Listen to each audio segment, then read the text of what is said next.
এরপর প্রশ্ন হলো, বিবাহ তালাক হওয়ার পর সেই বউ নেওয়ার বিধান কি?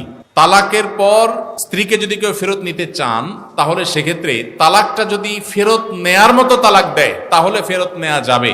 আমি একটা কথা প্রায় বলি, বিবাহ বিচ্ছেদের পর, তালাকের পর 15 বছর 20 বছর পরেও যদি আবার স্বামী স্ত্রী একসাথে থাকতে চান, সুযোগ আছে যদি তালাক দেওয়ার সময় সেভাবে তালাক দেন। আমাদের দেশে সাধারণত তালাক দেওয়ার ক্ষেত্রে আমরা 1 তালাক 2 তালাক না, পারলে শত শত হাজার হাজার তালাক দেই। স্ত্রীকে একা না পারলে স্ত্রী 14 গোষ্ঠী সহ তালাক দেয়, আছে না নাই? এগুলা বিভ্রান্তি। যারা বিবাহ করেছেন তাদেরকে বলছি, আর যারা বিবাহ করবেন তাদেরকেও বলছি, খবরদার।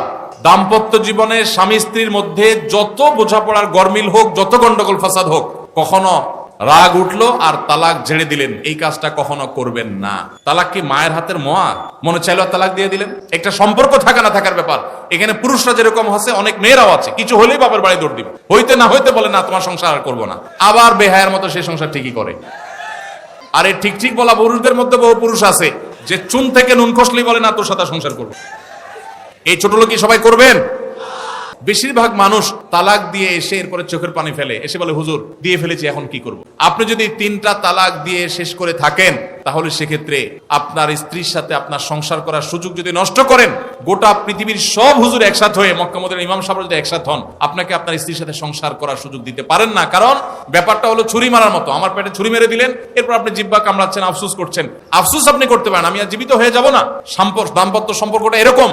এজন্য খবরদার, রাগের মাথায় যদি ডিসিশন নেন যে তার সাথে আমি সংসার করব না, তখন স্ত্রীকে কিছু বলবেন না। আমি যদি এজন্য বলি, রাগ উঠেছে, পারলে একটা ধাক্কা দিলেন, একটা বকা দিলেন, একটা ভালো কথা বলে বকা দিলেন, গালিগালাজ না, পারলে একটা চিমটি দিলেন। যদি আপনি অন্যায় করে থাকেন তাহলে আপনার বিচার করা যাবে। কিন্তু যদি তালাক দিয়া বসেন, সালাতুন জিদ্দুহুন্না জিদ্দুন ওয়া হাজলুহুন্না জিদ্দুন, নবীজি সাল্লাল্লাহু আলাইহি ওয়াসাল্লাম বলেছেন 3টা কাজ ইচ্ছাকৃত করলে যা হবে, দুষ্টুমি করে করলেও তা হবে।